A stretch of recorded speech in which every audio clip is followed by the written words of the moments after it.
السلام علیکم ورحمۃ اللہ وبرکاتہ۔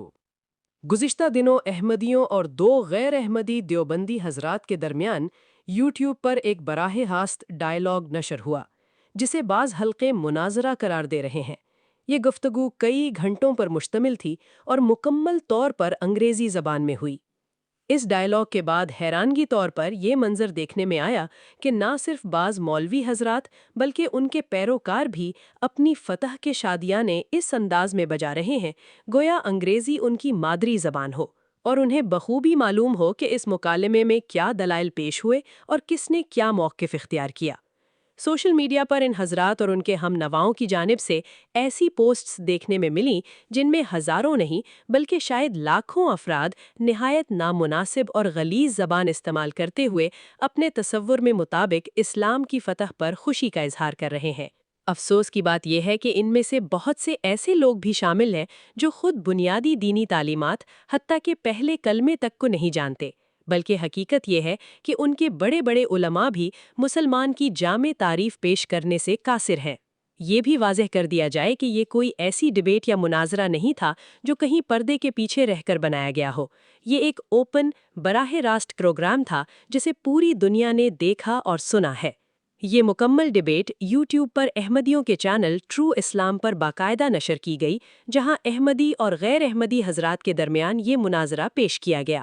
بہرحال یہ ایک عالمی ڈائیلاگ تھا جو احمدیوں کے یوٹیوب چینل ٹرو اسلام پر غیر احمدیوں کے ساتھ منعقد ہوا تھا۔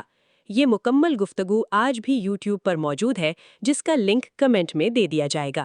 جو افراد انگریزی زبان سمجھتے ہیں اور تعصب سے بالاتر ہو کر انصاف کی نگاہ سے اسے سنیں گے، وہ خود اندازہ کر لیں گے کہ مضبوط دلائل، منطقی استدلال اور براہین قاطعہ کس کے ساتھ ہے۔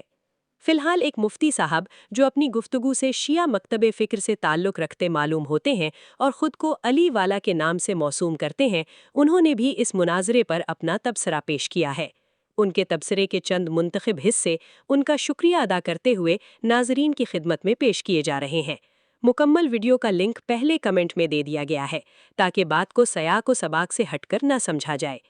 مفتی صاحب نے اپنی گفتگو میں یہ بھی کہا کہ وہ کسی کو کافر نہیں کہتے، چاہے وہ دیوبندی ہوں، وہابی ہوں یا کسی اور مکتب فکر سے تعلق رکھتے ہوں، کیونکہ وہ اس طرز تکفیر کو درست نہیں سمجھتے۔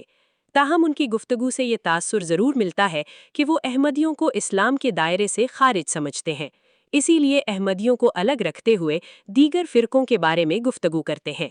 اگر واقعی ان کا یہی موقف ہے تو نہایت ادب کے ساتھ گزارش ہے کہ وہ قرآن کریم اور احادیث نبویہ کی روشنی میں وہ واضح اور جامع تعریف بیان فرما دیں جس کی بنیاد پر احمدیوں کو کافر قرار دیا جاتا ہے، کیونکہ فیصلہ اگر قرآن و سنت کی روشنی میں ہونا ہے تو پھر معیار بھی وہی ہونا چاہیے جو اللہ اور اس کے رسول صلی اللہ علیہ وسلم نے مقرر فرمایا ہے، نہ کہ آئین کی کوئی شق یا علماء کے جاری کیے فتوے جن کی قرآن و حدیث سے کوئی سند نہیں۔ ہی میں ایک مناظرہ ہوا ہے ختم نبوت کے عنوان سے، اور یہ مناظرہ لندن میں ہوا۔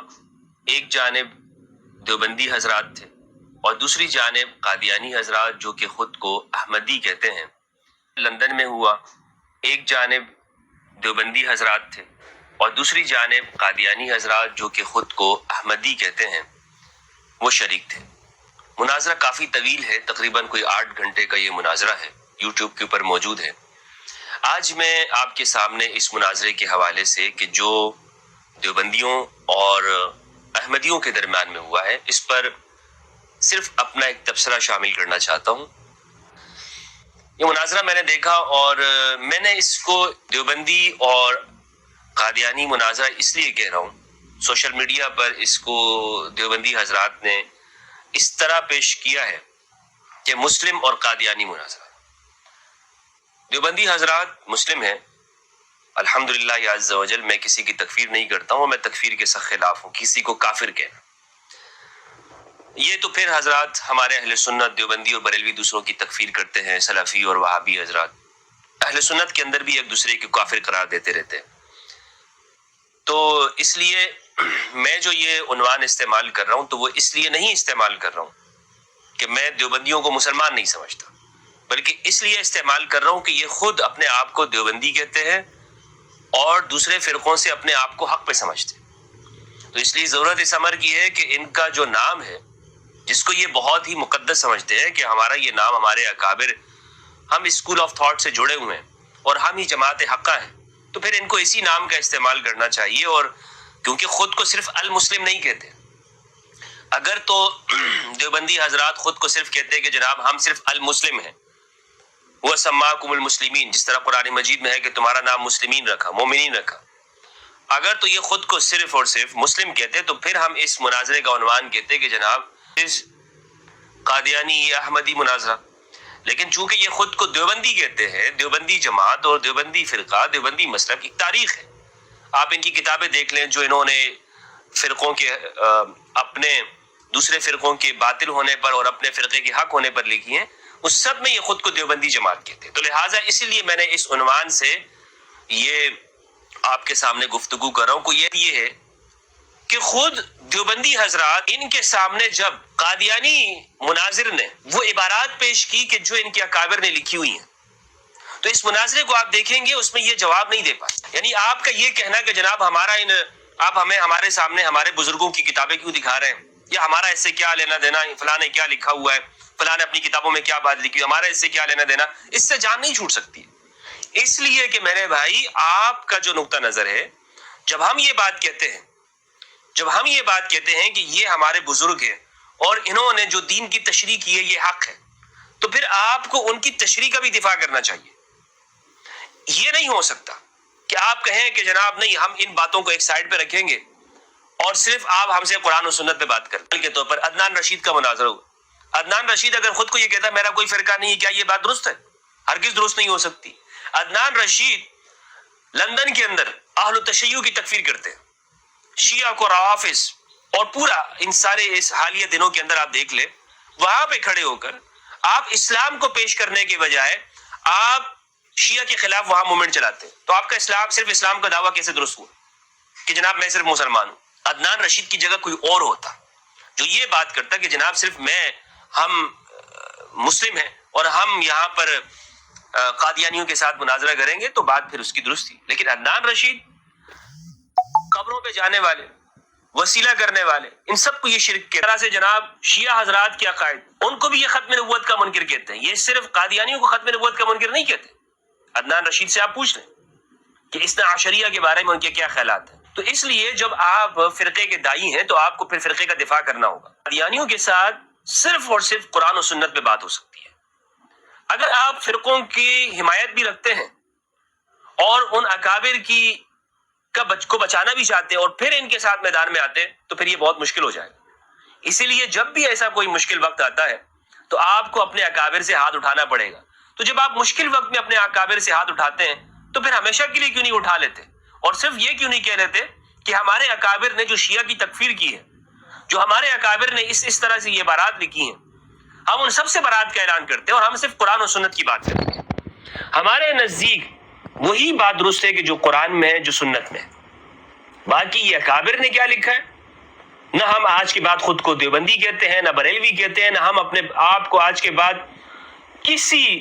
نہ وہابی کہیں گے کہ ہم نہ ان کے افکار جو ہمارے بزرگ کے تھے ان کا دفاع کریں گے. تو پھر بات ٹھیک ہے، اس بات کا اعلان کر دیں اور پھر مناظرے کے میدان میں کود جائیں کہ اس گفتگو کا مقصد قطعاً ہرگز یہ نہیں ہے کہ قادیانیوں یا احمدی جماعت کے جو افراد جنہوں نے مناظرہ کیا ہے ان کی کوئی سپورٹ ہو یا ان کو کوئی حمایت کسی درجے پہ حاصل ہو. نہیں، ہم علی والے، ہم غدیر کے ساتھ جڑے ہوئے ہیں. اس میدان کے ہے کہ یہ جو مناظرہ ہوا ہے یہ دیوبندی اور قادیانی مناظرہ تھا، اور اگر وہ قادیانی مناظر ان سے اکابر کی عبارات کا مطالبہ کر رہے ہیں تو انہیں چاہیے کہ اپنے اکابر کی عبارات کے بارے میں بتائیں کہ بھائی ہاں یہ، یا تو اس سے اختلاف کر دیں بھائی ہمارا ان سے کوئی تعلق نہیں ہے، اور ان کی بھی پہلے ان کے نام کے بارے میں لکھ دے کہ جنہوں نے یہ لکھا ہے ان کے بارے میں بھی ہمارا یہی حکم ہے اور تمہارے بارے میں بھی یہی حکم ہے، اور یہ جو لکھنے والے ہیں جن کا تم کہہ رہو یہ بھی اسی طرح کے سب کے بارے میں لکھنے کے بعد آپ پھر اس میدان کے اندر کودیں. تو آپ جا کے ورنہ بریلویوں سے پوچھ لیں، وہ بریلوی نہیں کہ جو سیاسی بریلوی ہو، اس بریلوی سے جا کے پوچھئے کہ جو واقعی اعلی حضرت کے مشرب کو وہ آگے لے کے چلتے ہوں اور وہ اس بات کے اعلیٰ حضرت کی کتابوں کو پڑھنے والے ہوں تو ان سے جا کے پوچھیں کہ ذرا دیوبندیوں کے اوپر اعتراض کیا ہے تمہیں. وہ بھی آپ کو یہ کہیں گے کہ جس طرح قادیانیوں کے بارے میں ہم یہ سمجھتے ہیں کہ انہوں نے ختم نبوت کے معنی کے اندر تحریف کی ہے، بالکل اسی طرح ہم دیوبندیوں کے اکابر کے بارے میں بھی یہی مانتے ہیں، کیونکہ ہمارے اعلیٰ حضرت یہ لکھ کے چلے گئے. یہ ہے، دیکھیں قادیانیوں کے پاس وہی شخص ان سے گفتگو کر سکتا ہے، ڈیبیٹ کر سکتا ہے کہ جو صرف اسلام کی بات کرتا ہو. جو اگر کسی فرقے کی بات کرتا ہے تو فرقوں کے اندر اتنے جھول ہیں اور اتنی کمزوریاں ہیں کہ یہ آپ کو پھر آپ کے اکابر کے نام سے پکڑیں گے، کیونکہ آپ کے اکابر انسان تھے. آپ کے اکابر کوئی فرشتے تو تھے نہیں، وہ معصوم تو تھے نہیں کہ ان سے غلطیاں نہ ہوئی ہوں.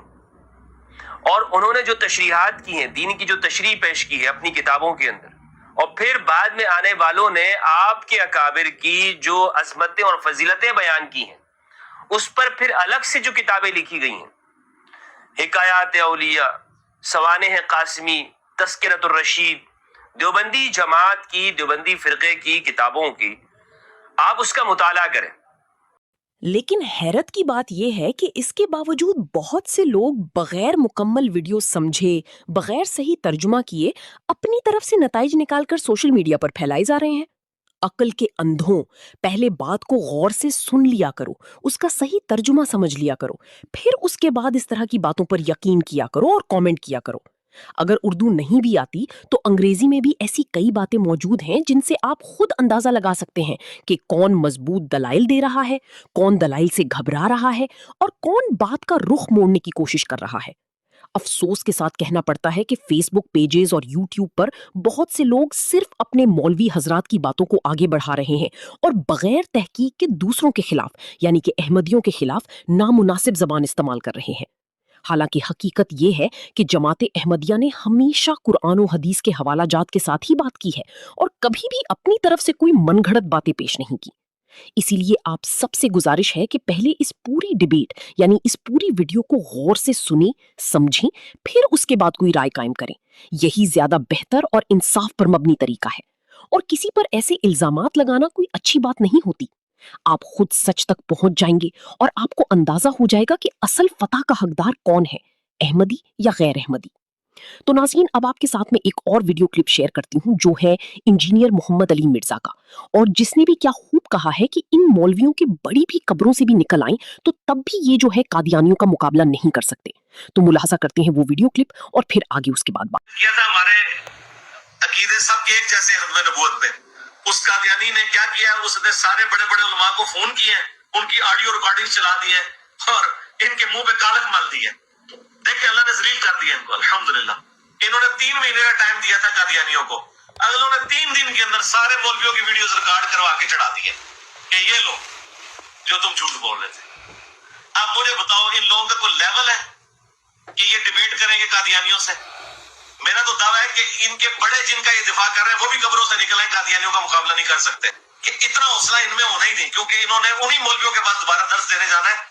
ان کو لتر ماریں گے اگر انہوں نے تھانوی رسول اللہ کا اور چشتی رسول اللہ کا دفاع نہ کیا تو لتر پڑیں گے. اس لیے بےچارے ان مولویوں کا بھی منہ رکھتے ہیں، ادھر قادیانیوں سے ڈیبیٹ بھی کرتے ہیں، ادھر سے وہ سیدھا ان کے منہ پہ بل شٹ کر دیتے ہیں.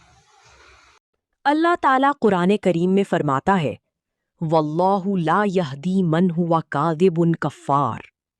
ترجمہ: بے شک اللہ ایسے شخص کو ہدایت نہیں دیتا جو جھوٹا اور ناشکرا ہو.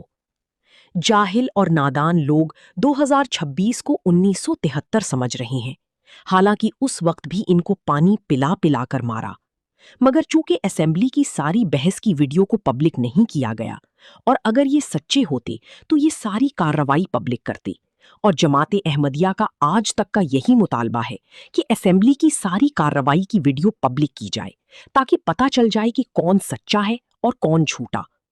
اب جاہل یہ نہیں سمجھ پا رہے کہ یہ 2026 ہے اور ڈیبیٹ بھی لندن میں ہوئی ہے اور دور بھی سوشل میڈیا کا ہے اور ہر چیز نے منظر عام پر آنا ہے، اور سب نے دیکھ لیا کہ ان کے گلے اور ہونٹ خشک ہو رہے تھے اور پانی پی پی کر اپنے آپ کو سنبھالنے کی ناکام کوشش کرتی رہی. اور جب احمدی شیر للکار للکار کر ان کو آئینہ دکھا رہی تھی تو یہ سہمی ہوئی بھیڑ بکریاں بنی ہوئی تھی. اور اب یہ لوگ یہ پروپیگنڈا کر رہی ہیں کہ یہ سہمی ہوئی بھیڑ بکریاں ان شیروں پہ غالب آ گئیں اور ایسے مضحکہ خیز دعوے کر کے اور زیادہ رسوا ہو رہی ہیں. تو ناظرین، یہ تھی اس ویڈیو کی اصل حقیقت اور اصل سچ جو میں نے آپ سب کے سامنے رکھا اور پیش کیا، اور آپ سب سے بھی اب گزارش ہے اس ویڈیو کو زیادہ سے زیادہ اپنے دوستوں، رشتہ داروں اور فیملی میں شیئر کریں تاکہ حق سچ کا پیغام ہر جگہ پہنچ سکے اور سچ کا آئینہ پوری دنیا دیکھ سکے۔ ویڈیو پسند آئی ہے تو کامنٹ سیکشن میں اپنی رائے کا اظہار ضرور کیجیے گا۔ اللہ حافظ، ملتے ہیں۔ مولوی صاحب نے بعض ایسے حوالے پیش کیے جن میں ذکر تھا کہ حضرت مرزا صاحب اور احمدی ان کو محمد کہتے ہیں۔ ناظرین کرام، اس قسم کے جتنے بھی حوالے پیش کیے جاتے ہیں وہ سب استعارے، تشبیہات اور مجاز سے تعلق رکھتے ہیں، جس کو صوفیہ ذل اور بروز بھی کہتے ہیں۔ یہ کوئی ایسی بات نہیں جس کا مولویوں کو علم نہ ہو۔ دنیا کا ہر انسان ایسے محاورے کثرت سے روزمرہ کی گفتگو میں بولتا ہے، جیسے پہلوان کو رستم، سخی کو حاتم تائی، پیارے کو چاند، بہادر کو شیر کہتے ہیں۔ اگر ہماری مخالفین قرآن کریم کو بغور پڑھ لیتے تو ایسے اعتراض نہ کرتے۔ قرآن کریم میں نبی کریم صلی اللہ علیہ وسلم کے ہاتھ کو اللہ کا ہاتھ قرار دیا گیا۔ بدر کے روز جب آپ نے مخالفین کی طرف کنکریوں کی مٹھی پھینکی تو قرآن کہتا ہے کہ وہ اللہ نے پھینکی تھی۔ جب آپ نے حدیبیہ کے مقام پر صحابہ سے بیعت لی، آپ کا ہاتھ ان کے ہاتھ کے اوپر تھا، قرآن فرما رہا ہے کہ وہ اللہ کا ہاتھ تھا۔ تو اگر آج مخالفین اسلام یہ اعتراض کر دیں کہ مسلمانوں کا عقیدہ ہے کہ رسول اللہ صلی اللہ علیہ وسلم ہی اللہ ہے، تو یہ مولوی حضرات کیا جواب دیں گے؟ جو جواب ان کا ہوگا وہی ہمارا ہوگا۔ قرآن کہتا ہے کہ اللہ کی رسی کو مضبوطی سے تھام لو۔ کیا مولوی صاحب بتا سکتے ہیں کہ یہ رسی کہاں لٹک رہی ہے؟ قرآن کہتا ہے کہ نبی کریم صلی اللہ علیہ وسلم سورج ہے، تمہاری بیویاں تمہاری کھیتی ہیں۔ طلوع سحر کو سفید اور سیاہ دھاگا کہا، حق کے مخالفین کو کتا، بندر، سور اور شیطان کہا۔ کیا ان تمام الفاظ کا اصلی اور حقیقی معنی لیا جائے گا یا استعارتاً اور مجازی معنی لیے جائیں گے؟ حدیث میں آتا ہے کہ جب بندہ کثرت سے نوافل ادا کر کے اللہ کا قرب حاصل کرتا ہے تو ایک مقام ایسا آتا ہے کہ اللہ اس کے ہاتھ بن جاتا ہے جس سے وہ پکڑتا ہے، اس کے پاؤں بن جاتا ہے جس سے وہ چلتا ہے۔ ان مولوی حضرات کو شاید شاعری سے بھی کوئی شغف نہیں۔ جب شاعر کہتا ہے کہ پتا پتا بوٹا بوٹا حال ہمارا جانے ہے، جانے نہ جانے گل ہی نہ جانے باغ تو سارا جانے ہے۔ مولوی صاحب بتائیں کہ یہاں پتا، بوٹا اور گل سے کیا مراد ہے؟ ذل اور بروز کا مضمون بھی ایک شعر میں خوب بیان ہوا ہے۔ من تو شدم تو من شدی، من تن شدم تو جا شدی، تا کس نہ گوید بعد ازیں من دیگرم تو دیگری۔ جب عاشق اپنے معشوق سے بے انتہا محبت کرتا ہے تو کہتا ہے کہ میں تو ہو گیا، تو میں ہو گیا، میں تیرا بدن ہو گیا، تو میری جان ہو گیا، تاکہ کوئی یہ نہ کہہ سکے کہ میں کوئی اور ہوں اور تو کوئی اور ہے۔ بس بے انتہا محبت کی وجہ سے عاشق اپنے معشوق کے رنگ میں رنگا جاتا ہے۔ صوفیہ اسے بروز کہتے ہیں۔ حضرت مسیح موعود علیہ السلام فرماتے ہیں، صوفیہ کرام اس کو مانتے ہیں کہ کسی گزرے ہوئے انسان کی طبیعت، خو، اخلاق ایک اور میں آتے ہیں۔ اس کو بعض بروز بھی بولتے ہیں۔ حضرت مسیح موعود علیہ السلام نے کبھی بھی نہیں کہا کہ میں سچ مچ وہی محمد عربی ہوں، بلکہ ہمیشہ یہی فرمایا کہ میں ذلی اور بروزی طور پر محمد ہوں، یعنی آپ سے بے انتہا محبت اور عشق رکھتا ہوں، اور اس قدر آپ کی اطاعت اور پیروی کی ہے کہ آپ کے اخلاق اور آپ کی صفات میرے میں بھی پیدا ہو گئی ہیں۔ امام مہدی کا یہی مقام و مرتبہ قرآن و حدیث اور امت کے اولیاء نے بیان فرمائے ہیں۔ بس یہ تو آپ کی صداقت کی زبردست دلیل ہے۔